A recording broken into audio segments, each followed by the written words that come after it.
penelitian pada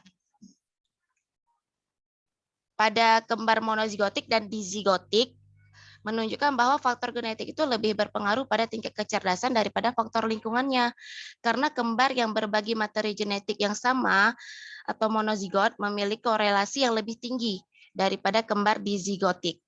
Hal ini menunjukkan bahwa faktor genetik itulah yang paling penting dalam menentukan tingkat kecerdasan seseorang.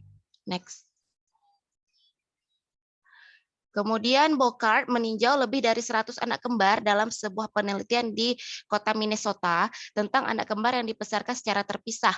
Mereka menemukan bahwa 70% dari skor IQ disebabkan oleh faktor genetik.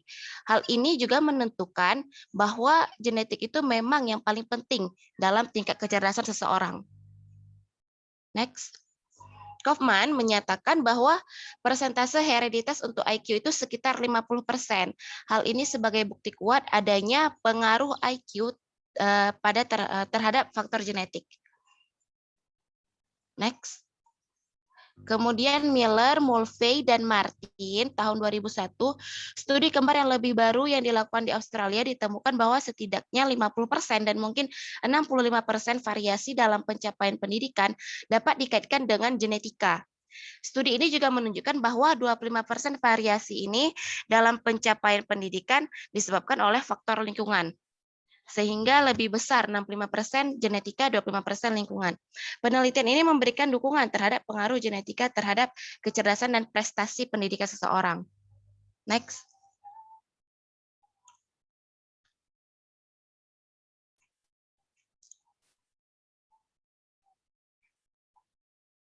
Next, Cheryl.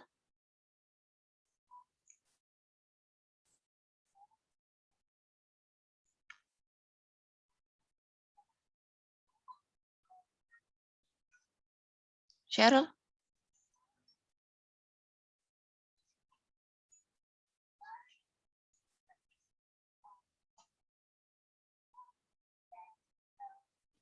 Bentar Kak, macet Kak. Oh ya, oke.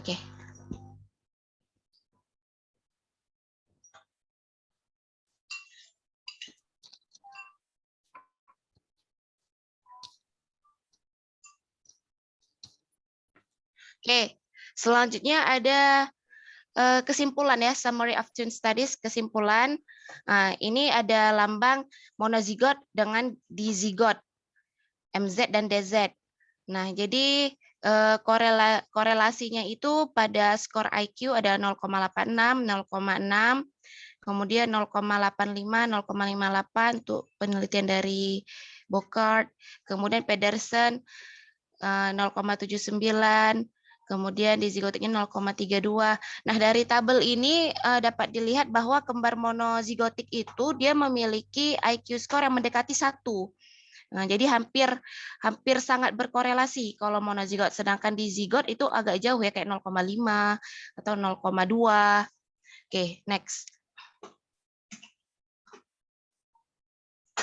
Menurut Bartels, Rivel, Van Baal, dan Boomsma tahun 2002, penelitian ini memiliki sampling yang besar, yaitu 209 pasangan kembar yang diuji pada usia sekitar 5, 7, 10, sampai 12 tahun. Hasil tes IQ ini menunjukkan pengaruh yang signifikan dari faktor hereditas pada semua usia, dan faktor genetika ini meningkat seiring dengan bertambahnya usia.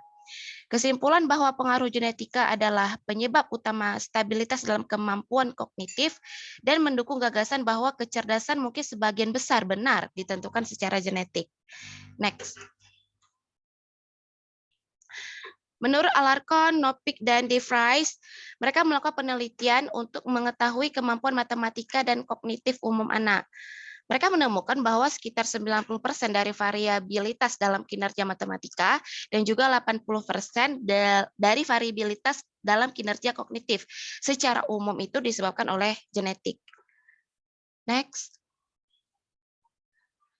Mereka meninjau sejumlah besar studi kembar dan keluarga untuk mencoba menentukan faktor apa yang sebenarnya paling berpengaruh dalam perkembangan kecerdasan. Studi ulasan ini memberikan dukungan untuk genetika. Semakin dekat hubungan genetik seseorang, maka korelasi IQ-nya semakin tinggi. Next. Kemudian ada Segal dan kawan-kawannya mempelajari bahwa saudara kandung yang tidak berhubungan dengan usia yang sama, yang dibesarkan bersama-sama sejak bayi, atau lebih dekat dengan kembar dizigotik, hasil korelasi IQ-nya hanya 0,17. Hal ini menantang gagasan pengalaman bersama yang menghasilkan tingkat IQ yang sama dan mendukung teori bahwa informasi genetik menentukan IQ. Next. Oke, selanjutnya untuk studi adopsi akan dilanjutkan oleh Kak Yusniza. Assalamualaikum warahmatullahi wabarakatuh. Saya akan melanjutkan presentasi dari Irma. Selanjutnya yang kedua yaitu studi adopsi. Studi adopsi ini adalah metode lain yang digunakan adalah mempelajari anak-anak yang telah diadopsi dan membandingkan skor IQ mereka dengan orang tua kandung atau dengan orang tua angkat mereka. Next.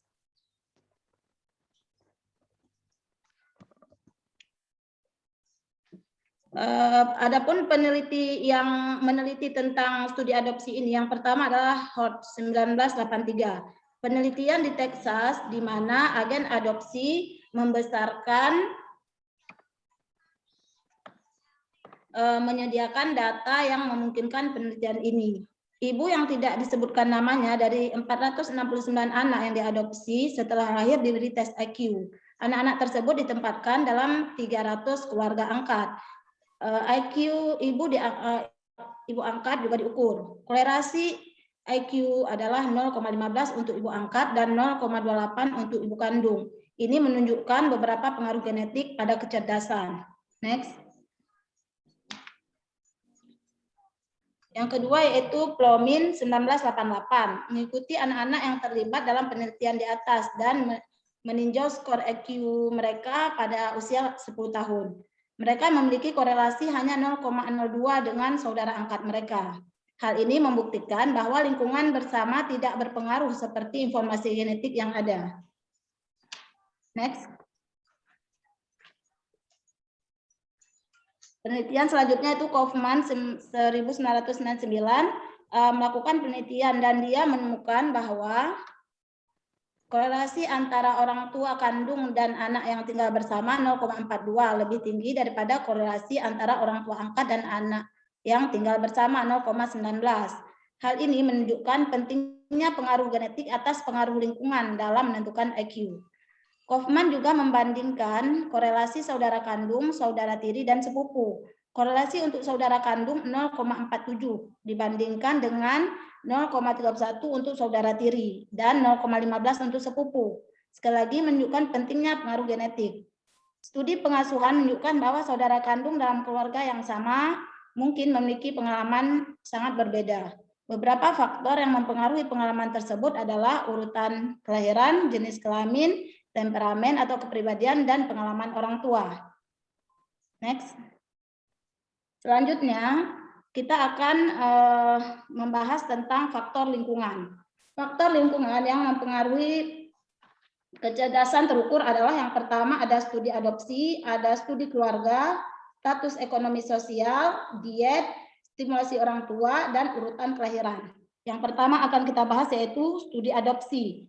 Studi adopsi ini diteliti oleh Schaaf dan Weber, menemukan bahwa anak angkat memiliki nilai IQ 10-20 poin lebih tinggi rata-rata daripada orang tua kandungnya. Ini bisa jadi karena keluarga angkat umumnya lebih baik secara finansial dan anak-anak di lingkungan ini dapat mengembangkan potensi penuh mereka. Jadi artinya orang tua angkat ini dia kemampuannya lebih besar sehingga anak-anak yang ada di lingkungan keluarga angkat itu dia bisa mengembangkan potensinya. Yang kedua, Steve dan kawan-kawannya itu 1978 ini menemukan bahwa anak-anak yang lahir dari orang tua status ekonomi rendah tetapi kemungkinan diadopsi ke dalam sosial ekonomi tinggi, status keluarga menunjukkan peningkatan IQ yang signifikan jika dibandingkan dengan anak-anak yang tinggal di lingkungan aslinya. Jadi ekonomi orang tua itu juga mempengaruhi kalau menurut Chief ini. Yang ketiga, Capron dan Dume 1989 Anak-anak yang dibesarkan di rumah kelas atas memiliki skor EQ 15 sampai 16 poin lebih tinggi daripada mereka yang berada di rumah kelas bawah, terlepas dari kelas orang tua biologis mereka. Next. Studi yang dilakukan oleh Capron dan Dumes 1989 menyarankan pentingnya lingkungan. Namun, faktor genetik juga ditemukan penting dalam penelitian ini. Anak-anak yang orang tua kandungnya berasal dari latar belakang status ekonomi yang lebih tinggi memiliki EQ lebih tinggi daripada anak-anak yang orang tua kandungnya berasal dari latar belakang status sosial ekonomi yang lebih rendah, terlepas dari lingkungannya. 2. Studi keluarga. Diteliti oleh Kaufman 1999 menemukan bahwa korelasi untuk saudara kandung yang dibesarkan bersama 0,47 lebih tinggi daripada mereka yang dibesarkan secara terpisah 0,24. Dia juga menemukan bahwa hal ini direplikasi oleh orang tua dan anak-anak yang tinggal bersama yang memiliki korelasi skor EQ yang lebih tinggi 0,42 dibandingkan dengan mereka yang tinggal terpisah. Lanjut. Yang ketiga yaitu studi studi ekonomi sosial. Yang pertama oleh Bernstein 1971 melakukan penelitian hubungan antara status sosial ekonomi dan tingkat kecerdasan berfokus pada bahasa. SEE berpengaruh terhadap perkembangan kognitif dan kecerdasan verbal anak.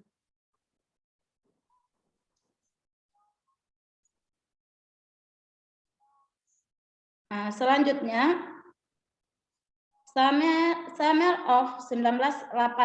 Penelitian ini mengidentifikasi 10 faktor dapat mempengaruhi EQ. Faktor ini bukan genetik, tetapi faktor lingkungan. Yang pertama adalah faktor lingkungan yang mempengaruhi EQ itu yang pertama penyakit mental orang tua. Yang kedua, kecemasan orang tua yang serius. Selanjutnya, ayah tinggal jauh dari keluarga. Yang keempat, anak adalah anggota keluarga minoritas. Yang kelima, 4 atau lebih anak dalam keluarga. Yang keenam, banyak peristiwa kehidupan orang tua yang penuh tekanan pada tahun-tahun prasekolah anak. Kemudian, kurangnya interaksi ibu dan perhatian positif. Selanjutnya, 8, keyakinan orang tua yang kaku tentang perkembangan anak. Kemudian 9, kurangnya pendidikan menengah pada orang tua. 10, pekerjaan orang tua yang memburuk. Selanjutnya saya serahkan kepada Syahrul.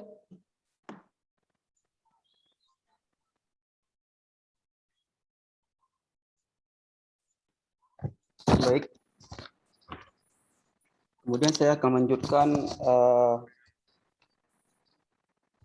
pengaruh kecerdasan berdasarkan lingkungan, yaitu melanjutkan dari presentasi dari Bu Isniza, yaitu tentang nutrisi. Di sini ada beberapa tokoh yang menguatkan pengaruh terhadap nutrisi terhadap kecerdasan si anak. Itu pertama ada Benton dan Cook pada tahun 1991. Jadi penelitian ini dilakukan pada suatu kelompok anak dengan memberikan suplemen vitamin dan juga suplemen placebo, yang artinya nantinya akan dibedakan antara keduanya. Kemudian ketika anak-anak diuji, anak-anak yang menerima suplemen vitamin itu lebih banyak skor EQ-nya, yaitu 7,6 poin. Kemudian anak yang diberikan placebo mengalami penurunan sebesar 1,7 poin. Ini studi ini mengatakan bahwasanya anak-anak yang memiliki nutrisi yang cukup itu berpengaruh terhadap kecerdasan si anak tersebut. Kemudian ada Daly, Wallis, Sigmund, Espinosa, dan Newman pada 2003 melakukan penelitian terhadap kecerdasan anak yang berhubungan dengan nutrisi. Jadi mereka melakukan penelitian bahwasanya IQ itu meningkat dari waktu ke waktu karena adanya nutrisi tersebut. Kemudian mereka mengambil sampel pada 20 negara industri yang hasilnya adalah terdapat peningkatan kecerdasan dari setiap anak dari usia balita sampai usia dewasa. Hal tersebut berdasarkan dari negara-negara industri. Hal tersebut bisa dipastikan bahwa negara-negara industri tersebut memberikan nutrisi yang lebih pada anak-anak mereka dibandingkan dengan negara-negara yang berstatus masih berkembang. Kemudian ada Bergman, Lescano, Gilman, Lopez, dan Black pada 2002 melakukan penelitian terhadap anak yang memiliki ataupun mengalami malnutrisi yang kronis terhadap kemampuan kognitif. Mereka menguji anak-anak pada usia 9 tahun, menemukan bahwa mereka yang memiliki pola makan yang buruk, pertumbuhannya terhambat pada usia tahun, memiliki poin yang sangat rendah, yaitu 10 daripada anak-anak yang pada usia 9 tahun tersebut yang tidak malnutrisi, yang memiliki tingkat poin IQ yang lebih besar. Hal ini menunjukkan bahwasanya nutrisi pada anak usia sebelum 3 tahun tersebut memberikan pengaruh terhadap kecerdasan anak di kemudian hari. Kemudian ada penelitian dari Kaudari, Sharma, Agarwal, Kumar, dan Kurmar, Skrenivas, dan Puliel pada 2002, yaitu mengambil sampel anak-anak yang memiliki ataupun anak yang berada pada lingkungan kumuh. Hal tersebut juga terkait dengan malnutrisi sebelum usia anak tersebut 6 bulan. Yang hasil dari penelitian tersebut mengatakan bahwa ada pengaruh signifikan terhadap nutrisi dan IQ si anak. Kemudian adanya stimulasi orang tua. Tadi ada beberapa tokoh yang mengungkapkan bahwasanya ada pengaruh stimulasi ataupun stimulus orang tua terhadap kecerdasan ataupun perkembangan kognitif si anak. Itu ada di sini ada Hart dan Risley pada tahun 1995. Itu melakukan suatu investigasi yang panjang. Mereka berfokus pada interaksi verbal anak. Mereka menemukan bahwa semua anak mulai berbicara pada usia yang sama. Artinya dia mengadopsi juga konsep dari Piaget ya, tentang perkembangan si anak. Kemudian, tetapi ada perbedaan perkembangan anak pada usia 3 tahun. Jadi hal tersebut disebabkan karena perbedaan dari keluarga si anak tersebut. Jika anak dari keluarga-keluarga yang memiliki intelektual ataupun berpendidikan, dia lebih verbal, dia berbicara itu lebih banyak kosakata yang dimiliki ataupun ditangkap oleh si anak, berbanding terbalik dengan dari anak yang status orang tuanya atau pekerjaan orang tua itu yang bekerja. Kemudian ada Cardwell dan Bartley pada 1978 juga menemukan bahwasanya adanya korelasi IQ terhadap beberapa faktor. Itu dia ada mengupakan ada faktor pengasuhan yang responsif secara emosional. Artinya tanggapan responsif, artinya ada tanggapan dari orang tua terhadap suatu atau menstimulus anak tersebut. Kemudian secara emosional, artinya secara pendekatan emosional. Hal tersebut memberikan pengaruh kognitif yang lebih besar daripada anak tersebut. Kemudian ada faktor penyediaan bahan bermain yang tepat. Kemudian penentuan permainan yang tepat juga berpengaruh terhadap kognitif si anak. Jadi misalnya pada anak-anak yang usia-usia balita diberikan permainan yang berbau dengan eksperimen sehingga memancing respon si anak. Kemudian kesempatan untuk bermain dan belajar. Artinya ada keseimbangan di sini, ada balance antara bermain dan belajar. Tidak hanya anak itu tidak hanya belajar dan tidak hanya untuk bermain. Kemudian ada harapan orang tua. Jadi ada faktor lain, itu ada harapan orang tua.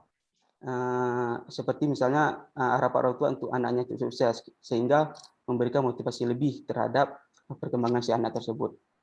Kemudian Crandall dan Hobson pada 1999 juga melakukan penelitian terhadap ibu dan kedekatan si anak, yaitu sampelnya itu dari 36 ibu dibagi dengan 2 kelompok. Kemudian sebelum itu diberikan wawancara terhadap keduanya, terhadap si ibu. Kemudian setelah melakukan penelitian, terdapatnya korelasi atau terdapatnya perbedaan antara antara ibu dengan anak yang cukup dekat dan ibu yang dengan anak yang tidak dekat. Ibu dan anak yang dekat itu memiliki poin 19 poin, artinya tinggi dibandingkan dengan ibu yang tidak dekat dengan anaknya.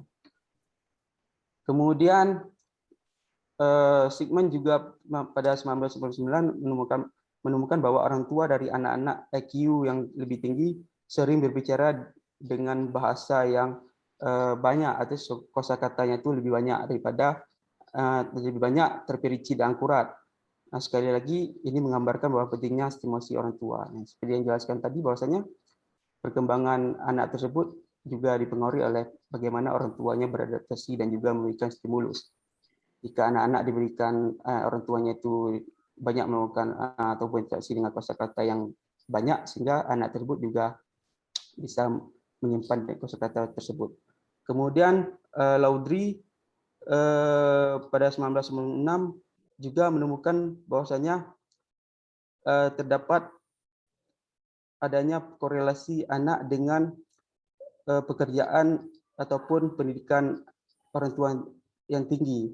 Kemudian dia mengadopsi bahwanya adanya pemberian ZPD yaitu yang dijelaskan oleh Vygotsky, bahwasanya anak-anak yang dari keluarga intelektual ataupun keluarga yang berpendidikan tersebut cenderung orang tuanya itu bisa menjadi tutor, sehingga ketika ada anak memiliki masalah bisa didampingi oleh si orang tua.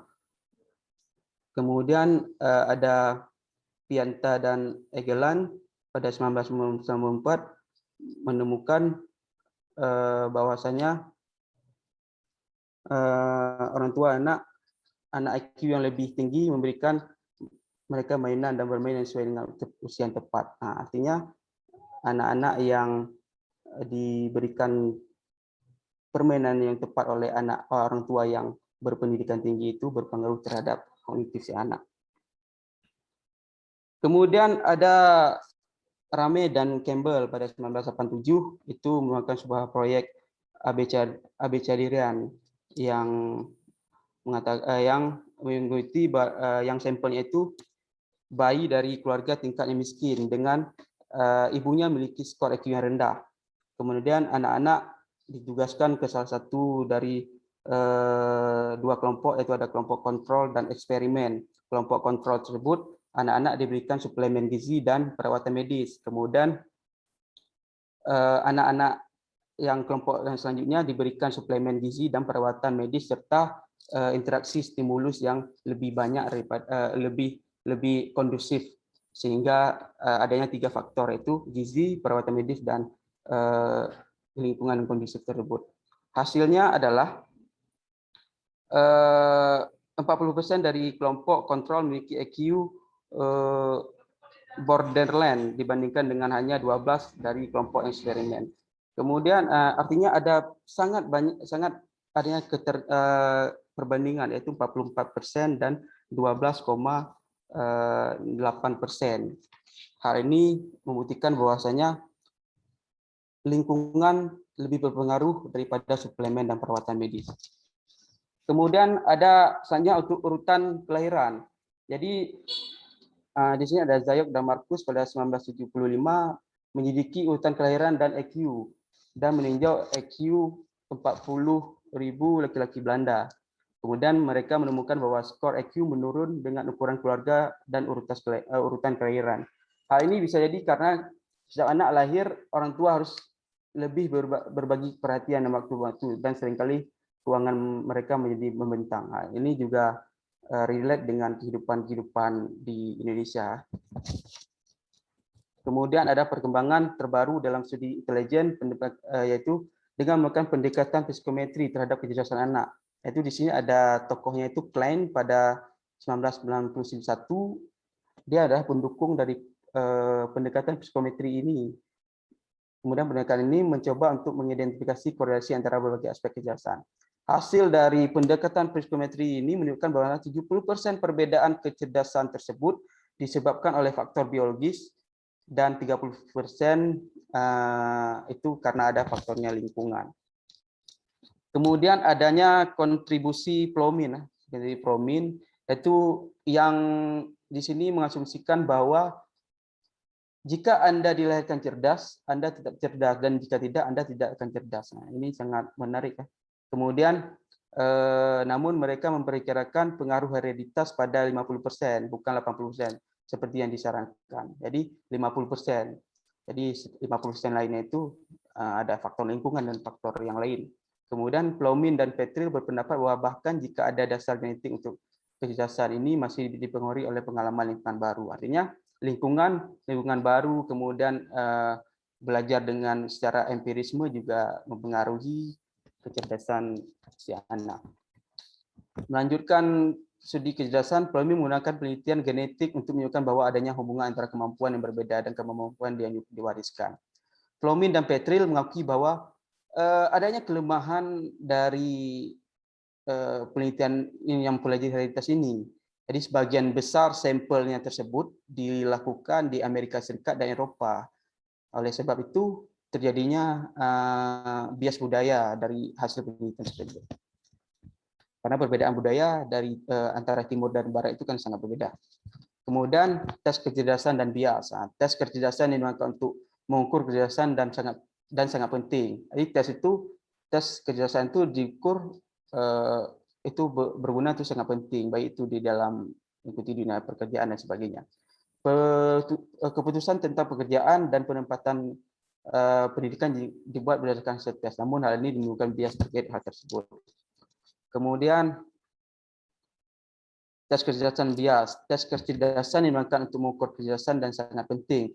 Keputusan tentang pekerjaan dan penempatan ini berdasarkan hasil tes. Kemudian ada tiga, ada bias budaya, kemudian motivasi dan kecemasan, serta evaluasi tes EQ. Pertama itu tes budaya, bias budaya, yaitu tes kecerdasan yang tampaknya tulis untuk budaya tertentu, dan ada orang-orang dari budaya lain mungkin berkinerja buruk pada tes tersebut. Nah, jadi di sini penelitian dari Code, Guy, dan Glick dan Sharp pada 1971 itu mempelajari orang Nigeria yang melakukan tugas kualifikasi yang secara konsisten itu gagal, kemudian dianggap bodoh. Kemudian mereka menggunakan tes kategori yang lain, itu digantikan dengan kategori Eropa, dan dia lulus tes. Nah, hal ini menunjukkan bahwasanya adanya bias budaya terhadap tes tersebut. Kemudian motivasi dan kecemasan. Jadi Ziegler pada 1973 menemukan bahwa anak-anak sosial ekonomi yang lebih rendah meningkatkan kinerja mereka jika mereka diizinkan untuk bermain dan dengan penguji sebelum tes dimulai. Jadi sebelum dilakukan tes ini, anak-anak yang memiliki sosial ekonomi yang rendah itu diberikan tes itu, kemudian sebelum diberikan tes diberikan berinteraksi dengan tesnya, dengan gurunya misalnya, ataupun dengan tutor dan sebagainya, sehingga meningkatkan hasil tersebut. Ini menunjukkan bahwasanya adanya motivasi dari si guru tersebut. Kemudian studi oleh Rosenthal dan Jacobsen pada 1968, para guru diberikan bahwa masing-masing anak diharapkan untuk membuat kemajuan besar. Informasi ini secara langsung mempengaruhi cara para guru berinteraksi dengan anak-anak. Jadi sebelum tes ini guru diberikan suatu tantangan, yaitu anaknya itu harus adanya kemajuan besar, sehingga memotivasi guru untuk memberikan treatment yang lebih terhadap si anak, sehingga berpengaruh terhadap hasil tes. Kemudian evaluasi tes EQ. Semua faktor ini menunjukkan bahwa hasil tes EQ dapat terbuka untuk pertanyaan tingkat EQ belum ditentukan. Hal ini telah menyebabkan apakah kecerdasan benar-benar dapat diuji dengan cara ini. Kemudian Garlick pada 2002 menunjukkan bahwa mereka dengan EQ rendah berkinerja buruk karena mereka tidak dapat beradaptasi dengan baik dengan situasi lingkungan. Mereka yang tampak cerdas adalah mereka yang dapat menyesuaikan diri dan pengetahuan mereka dengan situasi yang berbeda. Kemudian kesimpulan dari pada tes atau pada presentasi pada hari ini yaitu tes intelijen telah dirancang untuk mengukur berbagai aspek kecerdasan. Kemudian untuk menyelidiki efek genetika, para peneliti telah menggunakan studi kembar, keluarga, dan adopsi. Kemudian peneliti juga telah mengidentifikasi faktor lingkungan yang dapat mempengaruhi pengembangan kecerdasan yang diukur yaitu kelas sosial, kemudian nutrisi, kemudian stimulasi atau stimulus orang tua, dan juga urutan kelahiran. Kemudian tes EQ ini digunakan untuk mengukur kecerdasan, tetapi tes EQ telah dikritik dengan alasan bahwa adanya bias secara budaya dan bahkan hasil tes dapat dipengaruhi oleh motivasi dan kecemasan. Sekian dari presentasi dari kelompok kami. Kemudian lanjutkan daripada sesi diskusi. Baik. Mungkin ada yang stop screen share dulu.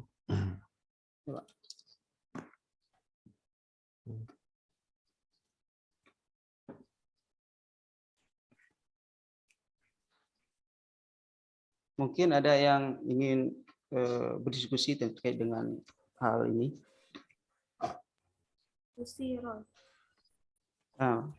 Putri Syahrul. Ya, silakan. Susi.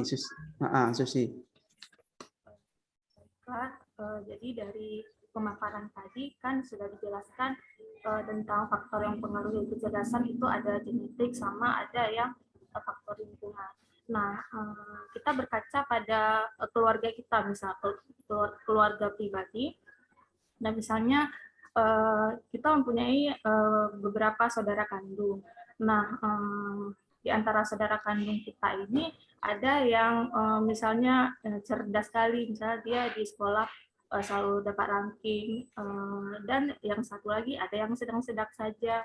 Sedangkan kalau misalnya ditinjau dari genetik ya dari orang tua yang sama, kemudian kalau misalnya ditinjau dari faktor-faktor yang lain, misalnya dari faktor lingkungan juga tidak terlalu berbeda, nutrisi juga sama, kemudian juga misalnya faktor ekonomi, status dari pekerjaan orang tua juga sama karena dari orang tua yang sama, tapi kok bisa kecerdasan dari saudara kandung kita ini bisa berbeda gitu. Nah, menurut pendapat kalian, apakah faktor ini terlalu dipengaruhi kali oleh lingkungan, apakah dipengaruhi kali oleh genetik? Misalkan kita berasal dari keluarga yang sama. Itu aja, Ro. Baik. Kemudian Kak Putri. Ya, saya ya, Syahrul Putri.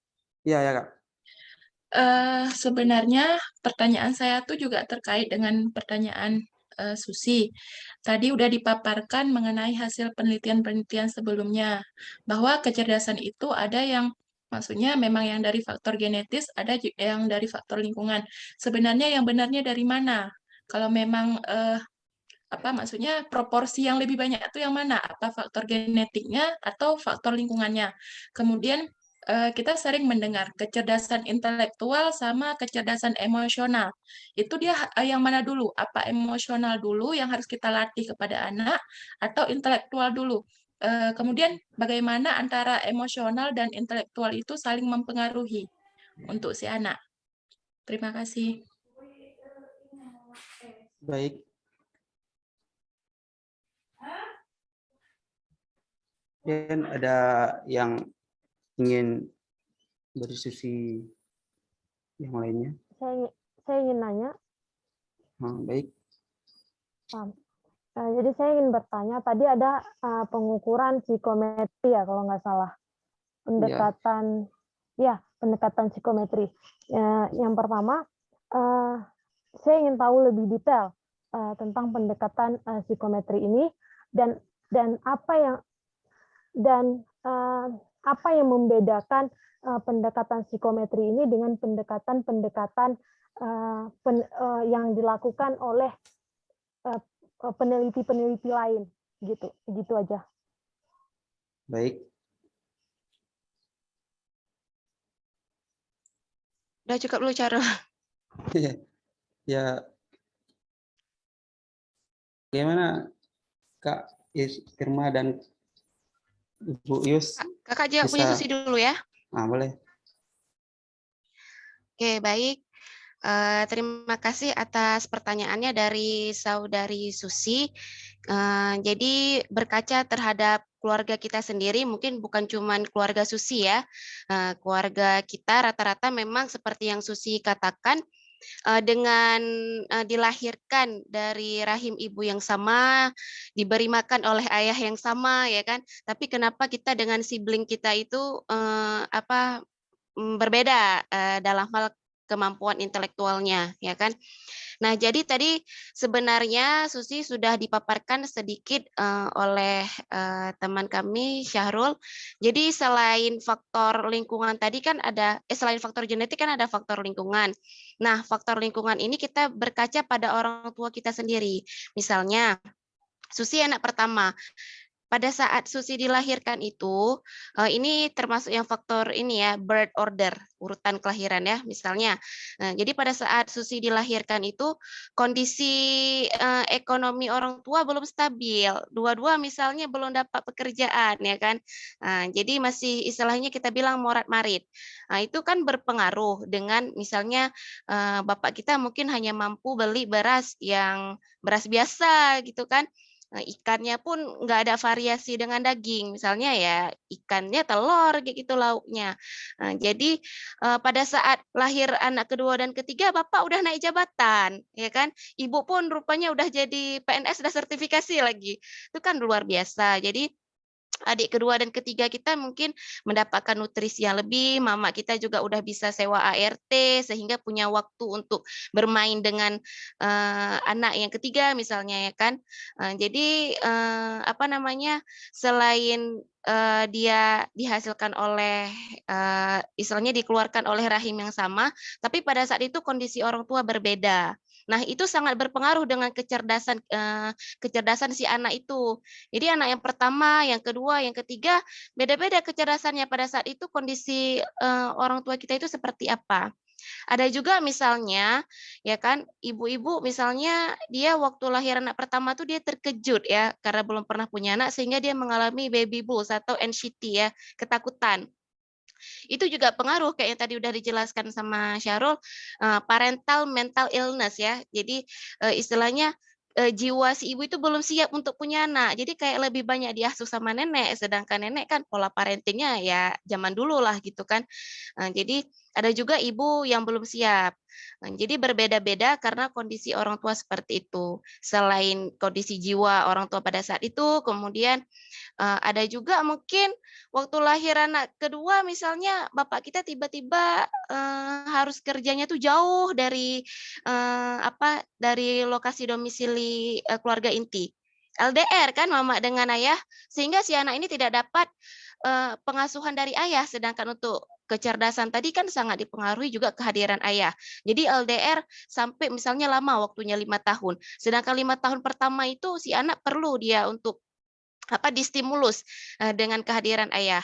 Nah, jadi beda-beda kondisi. Jadi itu termasuk yang mempengaruhi kenapa kita di dalam saudara kandung itu sendiri berbeda kecerdasan intelektualnya walaupun lahir dari orang tua yang sama. Jadi kondisi orang tua saat itu berbeda-beda. Nah, itu mungkin untuk pertanyaan dari Susi. Selanjutnya mungkin ada mau menambahkan Kak Yusniza. Mungkin dari saya untuk pertanyaan Susi sudah mencakup ya tadi ada dari urutan kelahiran, terus ada juga stimulasi orang tua. Selanjutnya saya akan menjawab pertanyaan dari Putri.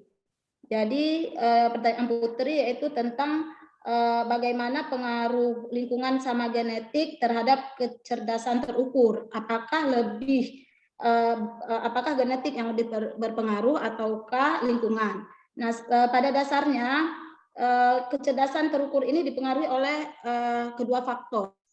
Yang pertama kita bilang itu faktor genetik. Nah, untuk faktor genetik ini, kenapa misalnya anak-anak yang genetiknya, kalau anak-anak punya genetiknya bagus, itu dia kecerdasannya itu lebih cepat kalau misalnya kita latih. Jadi misalnya IQ-nya tinggi, mungkin kalau dia membaca buku sekali baca langsung ingat. Tetapi kalau misalnya IQ rendah, dia akan bisa juga cerdas, tetapi dia butuh waktu untuk latihan. Misalnya yang tadi IQ tinggi sekali, untuk anak yang IQ-nya rendah mungkin harus membaca 3 kali baru dia bisa cerdas seperti itu. Terus faktor lingkungan juga mempengaruhi. Jadi lingkungan itu kan tadi ada masalah nutrisi, ada masalah stimulasi dari orang tua, ada urutan kelahiran. Nah, kalau misalnya tadi seorang anak yang punya EQ tinggi tetapi lingkungan tidak mendukung, dia tidak cerdas juga. Misalnya ada anak yang memang keturunannya pinter, tetapi ekonomi keluarganya itu rendah. Nah, jadi dia itu tidak ada dukungan dari orang tua. Mungkin kita bilanglah ada anak-anak petani di desa yang memang dia sebenarnya EQ-nya tinggi, tetapi karena misalnya dia berpikir bagaimana untuk membantu orang tua, dia tidak punya kesempatan untuk belajar seperti itu. Jadi sehingga mempengaruhi kecerdasannya. Terus misalnya anak-anak tadi yang EQ-nya agak rendah, anak-anak yang dari keluarga yang mampu, itu dia EQ-nya rendah, tetapi dia ada ikut bimbel seperti itu, les, dilatih setiap hari oleh orang tuanya, sehingga kecerdasannya itu lebih tinggi daripada anak-anak yang EQ-nya tinggi, tetapi dia ekonomi keluarganya itu rendah. Jadi dengan latihan dapat meningkatkan kecerdasan. Nah, EQ tinggi kalau tidak latihan juga dia akan kecerdasannya itu menurun. Nah, yang kedua pertanyaan tadi, apakah kecerdasan bagaimana emosional dan intelektual itu harus pada anak mana yang lebih kita utamakan untuk kita ajarkan? Apakah kecerdasan emosional ataukah kecerdasan intelektual? Kalau menurut saya itu yang pertama harus kita latih adalah kecerdasan emosional. Karena ada anak-anak itu sangat penting untuk dilatih emosional mulai dari dini. Jadi mulai dia mungkin mengenal kita bagaimana, misalnya karena untuk etika itu dapat kita bilang sangat dipengaruhi oleh keluarga. Jadi keluarga itu adalah lingkungan yang sangat mempengaruhi seorang anak. Misalnya kenapa anak-anak suka ngomong kotor seperti itu? Karena misalnya mungkin lingkungan di sekitar dia banyak yang ngomong-ngomong yang tidak pantas seperti itu ya. Tapi kalau misalnya di rumahnya dilatih dari keluarganya itu sudah mulai diberi latihan, itu maka dia walaupun dia ke lingkungan dia tidak akan ngomong kotor seperti itu. Nah, kemudian apalagi yang saya mendukung bahwa emosional itu lebih penting untuk diajarkan pada anak secara dini dibandingkan intelektual, itu di dalam agama Islam juga kita kan yang pertama juga bagaimana yang pertama kali ditanamkan akidah. Bagaimana kita misalnya dalam mencari ilmu. Yang pertama kan harus adab dulu. Dalam mencari ilmu itu adab dulu. Berarti itu emosional yang harus kita pelajari dulu. Setelah kita punya adab bagaimana mencari ilmu, baru kita ilmunya yang kita cari. Nah, selanjutnya contoh lain mungkin di Jepang. Anak-anak di Jepang itu pada usia balita atau usia balita itu 0 sampai 5 tahun mereka itu tidak diajarkan calistung. Kalau yang saya nonton atau saya baca itu mereka lebih kepada mereka bagaimana cara mengantri, bagaimana mereka diajarkan untuk mengerjakan pekerjaan rumah, mencuci piring. Nah, seperti itu. Jadi setelah kecerdasan emosional itu terbentuk, baru kita latih dia dengan sedikit-sedikit kita tambahkan kecerdasan intelektual. Sebenarnya tidak bisa kita pisahkan antara intelektual sama emosional. Tetapi kalau ditanya yang mana, sebaiknya kita terapkan dulu emosionalnya dulu. Tetapi kalau memang anak itu punya kemampuan bisa diajarkan secara sekaligus, berarti itu harus dipadukan antara emosional sama intelektual. Mungkin dari saya itu ada teman-teman yang menambahkan. Saya persilakan.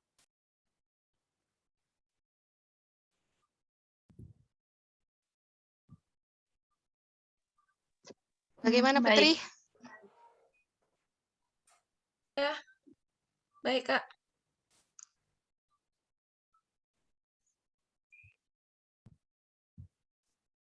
Baik, kemudian saya coba menjawab pertanyaan dari Nina Ratna yang terkait dengan psikometri. Jadi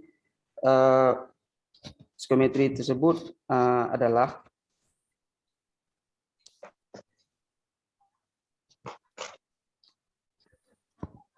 pendekatan untuk mengidentifikasi adanya korelasi antara berbagai aspek kecerdasan dengan perilaku ataupun dengan mengukur bakat dari si anak. Jadi perbedaan dari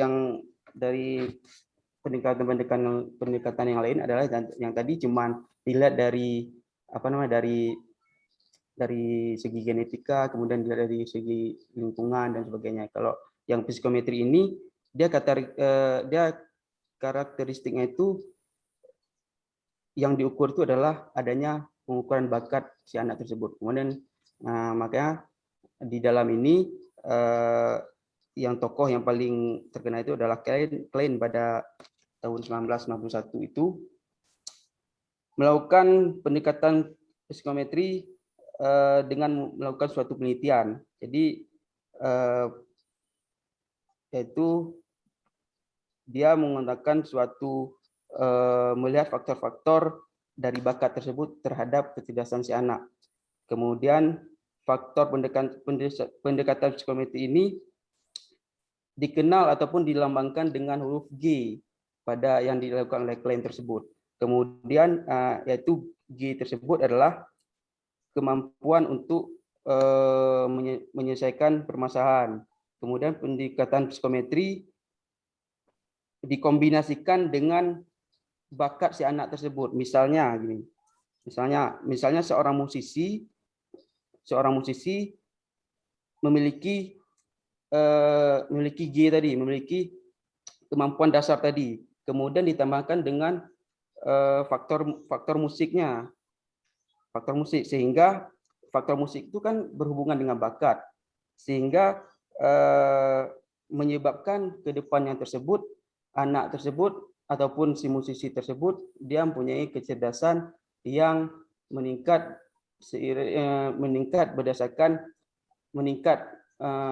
dengan kemampuan musiknya. Jadi ke depannya tersebut anak tersebut bisa menjadi seorang musisi. Kemudian juga contoh lain misalnya anak yang memiliki bakat, anak yang memiliki kecerdasan dasar kemudian diberikan treatment ataupun diberikan tes yang berhubungan dengan matematika, sehingga ke depan setelah dewasa anak tersebut bisa menjadi seorang akuntan dan seorang ahli matematika. Nah, seperti itu. Oke, Kakak tambahin sedikit ya. Ya. Jadi tadi kan Lina bertanya sebenarnya gimana sih psychometric approach itu kan, pendekatan psikometris ya. Jadi kan pendekatan ini kan dilakukan oleh beberapa ahli kayak yang tadi udah dijelaskan Syahrul, ada si Klein, kemudian ada Sternberg, ada Wagner ya. Nah, jadi mereka itu berkeyakinan bahwa kecerdasan itu memang 70% itu dipengaruhi oleh genetik. Jadi mereka pendukung itu. Jadi psychometric approach itu mereka pendukung itu. Cuman mereka juga meyakini bahwa selain 70% faktor genetik tadi, ada bumbu-bumbu ya. Bumbu-bumbu itulah yang dinamakan dengan apa istilahnya faktor lingkungan. Nah, jadi mereka meyakini bahwa si seseorang ini ya misalnya katakanlah kenapa misalnya ada seorang anak kayak tadi jelas Syarul yang sangat cerdas bermain musik ya kan. Nah, dia sangat mudah memahami balok ya, not balok itu ya kan. Kalau misalnya kayak kakak sendiri sampai sekarang nggak ngerti itu pelajaran kesenian remed ya. Jadi cerdas sekali dia dalam hal musik itu ya. Bisa bermain gitar, piano itu kan. Kalau kita bilang itu kognitif sebenarnya memahami struktur not balok itu ya kan, not itu. Jadi bagi sebagian orang itu sulit sekali. Kenapa? Karena ada faktor genetik. Jadi kita bisa coba lihat bapak sama mamanya. Mungkin ada salah satu di antara keduanya itu musician gitu kan. Ada yang memang bisa bermain alat musik juga. Nah, seperti itu. Jadi mereka meyakini bahwa memang 70% itu datangnya dari faktor genetik. Kemudian ditambah pas mereka lahir, udahlah tersedia piano merek Yamaha. Jadi dari bayi udah kena sama piano. Jadi kecerdasannya itu semakin muncul ya kan. Coba kita udah sebesar ini pun belum tentu bisa main piano seperti itu. Nah, jadi pendekatan itu si para ahli ini meyakini bahwa mereka itu pendukung faktor genetik tadi. Mereka bilangnya itu dengan logo huruf G ya kan. Plus ada plusnya itulah si lingkungan tadi, siapapun itu ya kan. Mau dia misalnya kayak TNI, kok ada satu keluarga tuh dokter semua ya kan. Saya juga heran kayak keluarga saya, suami dokter, kakak ipar dokter, mama dokter, bapak dokter, kakek nenek dokter. Itulah dia yang dibilang tadi bumbu-bumbu G+ itu. Jadi mereka melakukan pendekatan seperti itu. Mungkin itu dari contoh tersebut bisa lebih dipahami sama Lina. Baik, Kak, makasih. Oke. Syarul, Farza mau tanya. Oke, baik. Silakan Farza. Ya, jadi kan tadi menurut penjelasan dari Kak Yusniza dan juga Kak Irma, bahwa tingkat kecerdasan seorang anak itu kan juga didukung oleh selain faktor genetik, juga ada dari faktor sosial ekonomi orang tua. Nah, tadi ada disebutkan juga bahwa anak yang dengan IQ tinggi, walaupun dia memiliki IQ tinggi tapi tidak didukung dari sosial orang tuanya atau ekonomi orang tuanya, maka akan kalah dengan IQ anak yang rendah yang didukung oleh orang tuanya. Tapi sering Farza lihat, Kak, kawan-kawan semua, maksudnya kebanyakan anak yang dengan sosial ekonomi yang rendah dari orang tuanya itu justru di luar sana itu lebih termotivasi untuk belajar dan bisa menyelesaikan pendidikan yang lebih tinggi. Misalnya saja ada orang di sekitar lingkungan Farza itu yang memang orang tuanya itu hanya penjual dagangan kecil yang biasa, tapi anaknya itu bisa menyelesaikan pendidikan sampai tingkat doktor di luar negeri. Apakah itu sebenarnya memang dari faktor sosial ekonomi orang tua atau memang dari tingkat usaha dan motivasi dari anak itu sendiri? Menurut dari kelompok yang membahas tentang ini itu bagaimana sebenarnya? Saya tadi saya koreksi sedikit ya. Saya tadi kayaknya menjelaskan itu faktor tadi genetika itu kalau dilatih anak yang IQ-nya rendah, kalau dilatih pun dia akan lebih cerdas dibandingkan orang yang IQ tinggi kalau tidak dilatih. Jadi di sini contohnya tadi itu kan faktor yang mempengaruhi kecerdasan anak, salah satunya ada dua, ada genetika, ada lingkungan. Nah, yang kita bahas tadi adalah faktor lingkungan. Faktor lingkungan salah satunya misalnya ekonomi orang tua, ya kan? Salah satu ekonomi orang tua.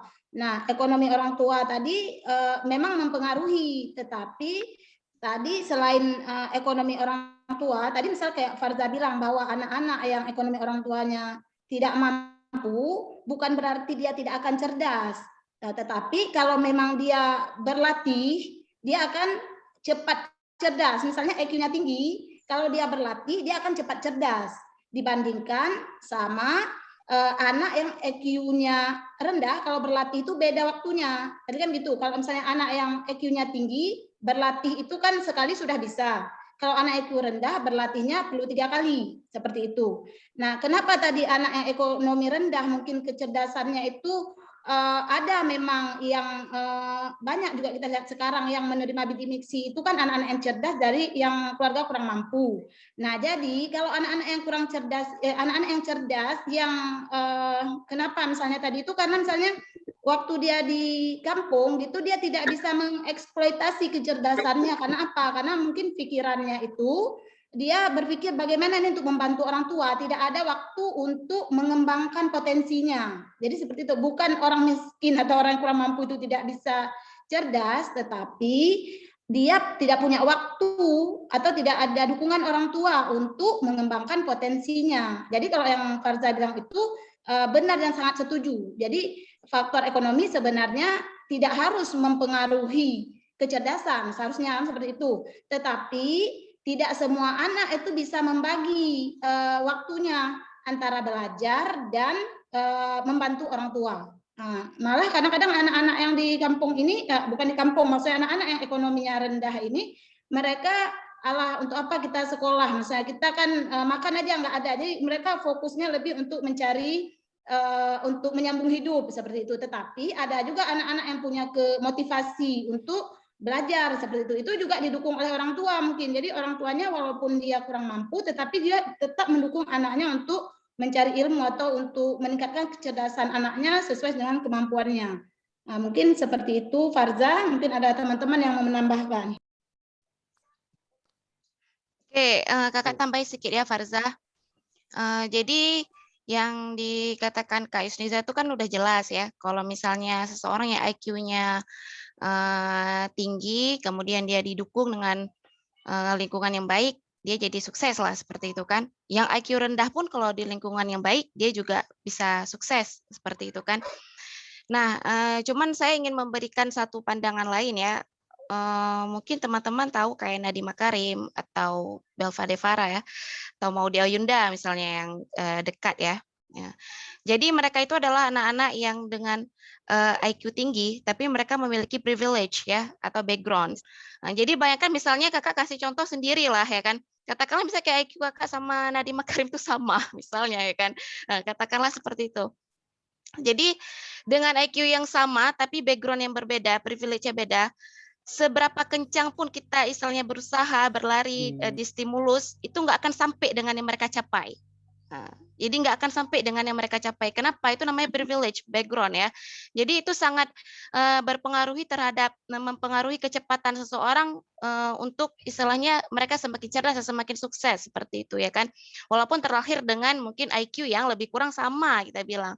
Nah, jadi di sini yang perlu digarisbawahi adalah bukan hanya anak-anak orang miskin yang bisa sukses ya kan, anak-anak orang kaya itu mereka sebenarnya cari uang juga, cuman in the different way. Jadi dengan cara yang berbeda. Kalau misalnya anak orang susah pulang sekolah jualan ubi goreng ya kan, mereka juga cari uang. Anak orang kaya misalnya kayak Maudy Ayunda manggung ya kan, nyanyi kayak Tasya nyanyi ya kan, mereka juga dibiarkan malas-malesan sama orang tuanya, tapi in the different way, artinya mereka punya skill yang berbeda, jadi yang dihasilkan berbeda, karena mereka punya dukungan atau background yang berbeda, seperti itu ya kan. Nah, jadi kalau kita bilang apakah anak orang kaya itu dengan mereka bermalas-malasan akan sukses? Enggak, mereka justru anak orang kaya juga dilatih sama orang tuanya juga justru lebih keras seperti itu kan. Kalau misalnya kalau kita ikutin kayak anaknya misalnya Gubernur Jakarta sekarang kan Anies Baswedan, itu kan anak-anaknya rata-rata kuliah di luar negeri kan. Ternyata dari kecil tuh pressure mereka tuh lebih susah gitu kan. Jadi kalau menurut saya mungkin teman-teman di sini kita mungkin yang masih sedang-sedang kan. Jadi sebaiknya jangan kita ikuti nanti mendidik anak kita tuh dulu mama susah-susah, jangan kayak gitu. Jadi kita ganti cara ya. Kita buat anak kita lebih mudah dalam mendapatkan pendidikan. Kalau kita punya uang nggak masalah masuk sekolah swasta bagus-bagus ya kan. Jangan kita samakan mama dulu susah naik robur segala macam, nggak ada lagi itu. Jangan kita ikut lagi. Mungkin dulu bapak kita ngomong ke kita gitu ya, susah bergantung-gantung di robur, pergi kuliah kita udah dikasih Honda sama bapak kita. Kita balas lagi itu ke anak kita, jangan. Kita justru memberikan fasilitas untuk mereka itu yang lebih baik, sehingga mereka bisa mencapai yang lebih baik lagi. Nah, jadi dengan IQ yang sama, privilege atau background-nya itu beda, maka hasilnya beda, kecepatannya juga beda seperti itu ya. Jadi apa yang dikatakan Farza dan Kak Yusniza itu benar. Nah, cuma kita harus sambil tarik satu benang merah bahwa istilahnya tidak ada ini ya. Tidak ada kemungkinan bagi seseorang yang IQ-nya rendah itu tidak sukses. Semua bisa sukses, tapi orang yang IQ tinggi akan lebih cepat sukses. Jadi seperti itu ya. Jadi kalau yang dulu-dulu mungkin teman-teman yang masih makan tempe, sekarang kalau udah ada penghasilan makanlah enak-enak biar anak kita nanti lahir bagus ya genetiknya seperti itu. Mungkin itu saja tambahan. Boleh Linda kasih tambahan sedikit? Ya, boleh. Silahkan. Baiklah, Linda mungkin akan menambahkan pertanyaan dari Susi tadi ya, sama Kak Putri hampir-hampir mirip tentang urutan kelahiran yang menyebabkan anak itu berbeda-beda tingkat kepintarannya. Jadi Linda ada baca jurnal, kalau misalnya kawan-kawan mau baca juga boleh kan, jurnalnya itu Journal of Human Research, itu dia diterbitkan oleh Universitas di Sydney, Australia. Penelitinya itu banyak, penelitinya gabungan, namanya itu salah satunya Lee Yon Lehman. Nah, Jadi penelitian ini itu mereka itu meneliti dari 5.000 anak ya, 5.000 anak yang diteliti dari mereka lahir usia 1 tahun. Maaf. Jadi penelitian itu menghasilkan bahwa memang anak pertama ya, anak pertama hasilnya. Memang anak pertama itu rata-rata lebih pintar dari adik-adiknya. Mereka itu punya modal lebih, IQ-nya itu lebih daripada adik-adiknya. Kenapa?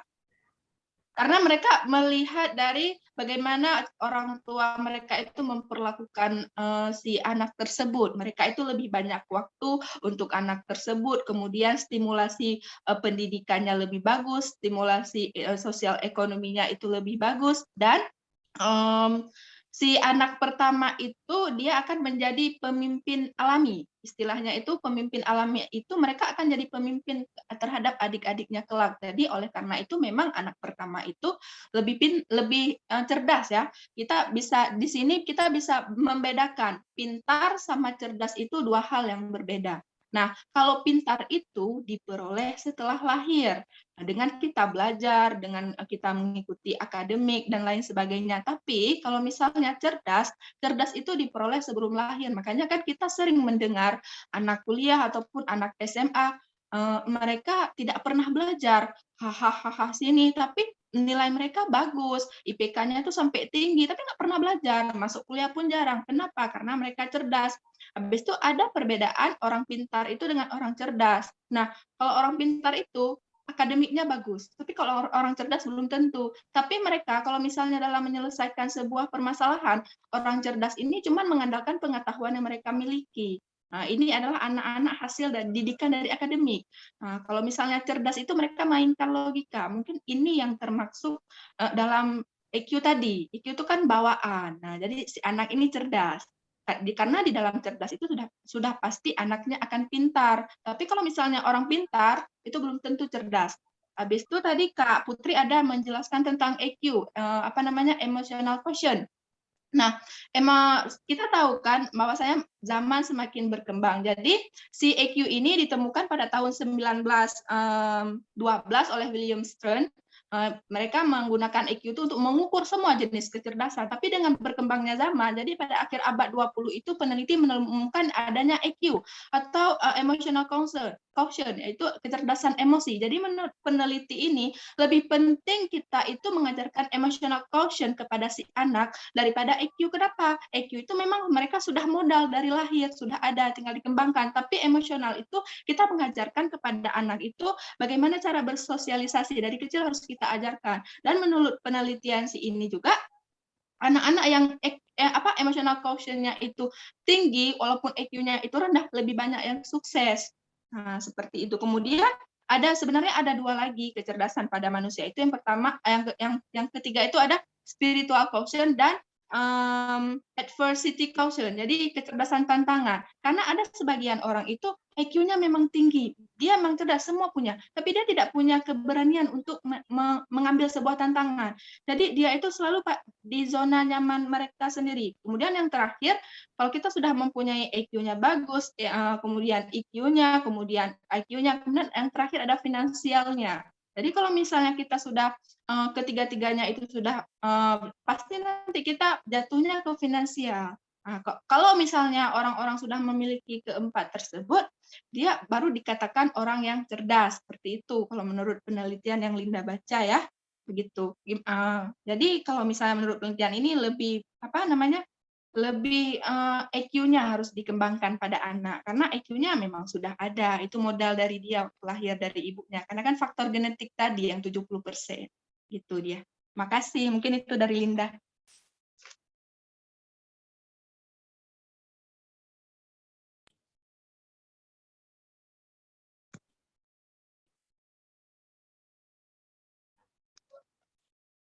Sudah habis kejawab?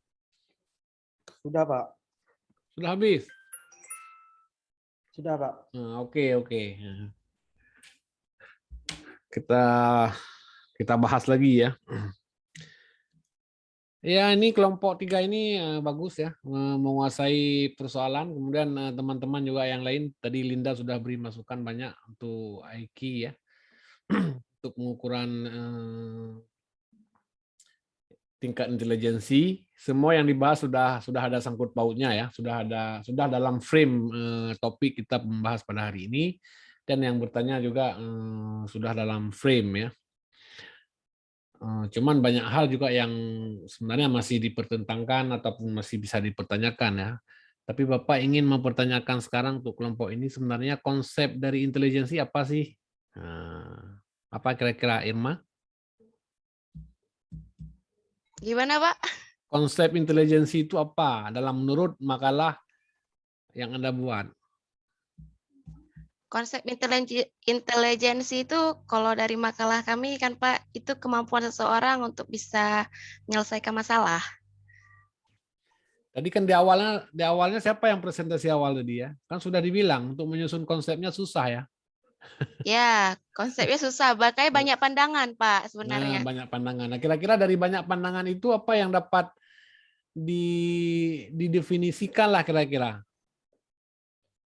Banyak pandangan itu, tapi ada nanti konklusinya itu kalau Anda baca itu ada di bawahnya ya.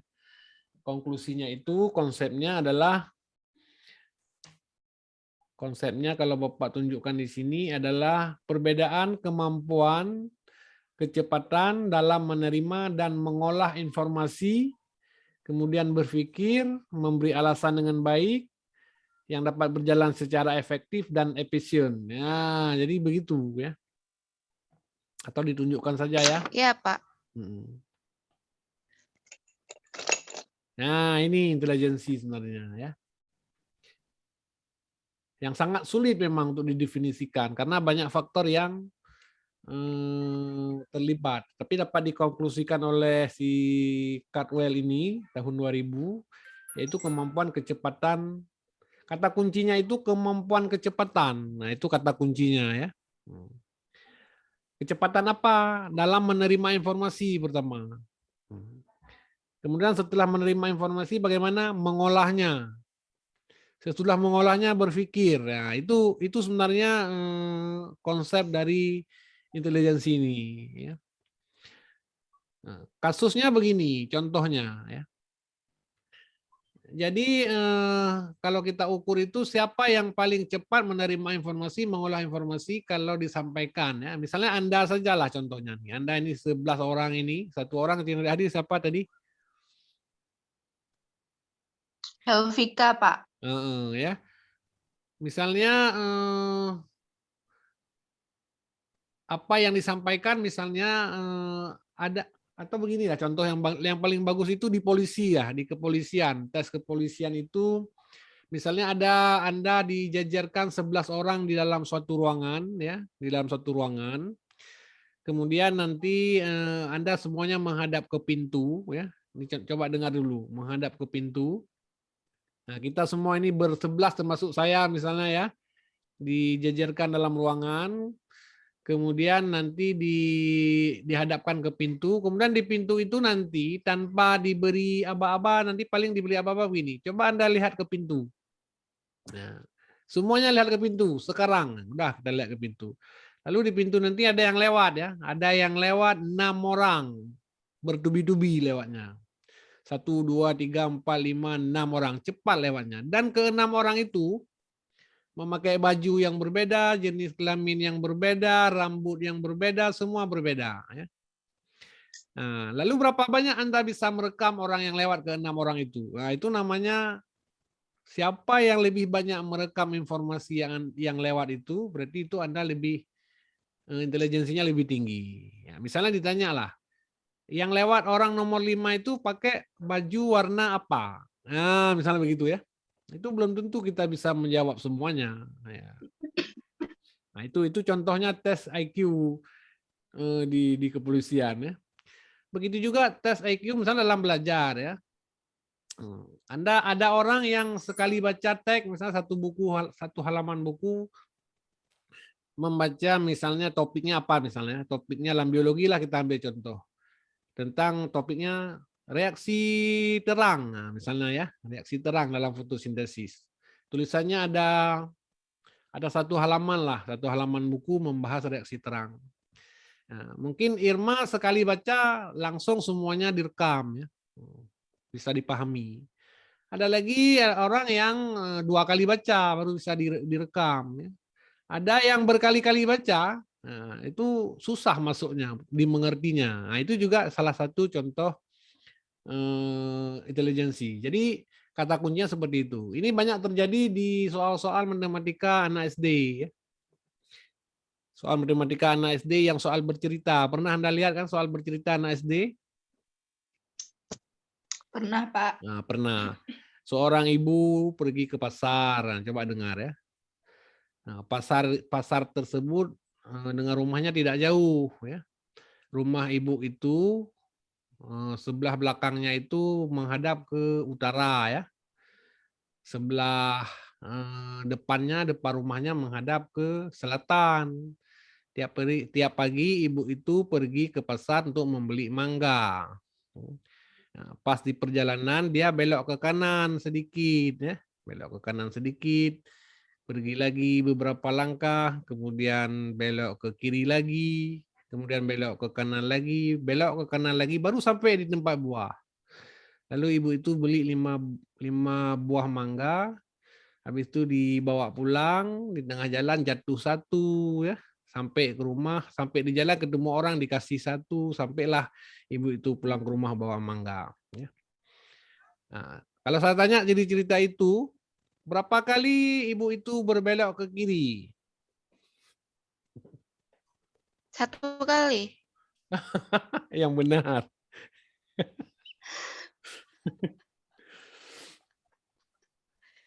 Kemudian pasar itu berada di sebelah mana rumah ibu itu?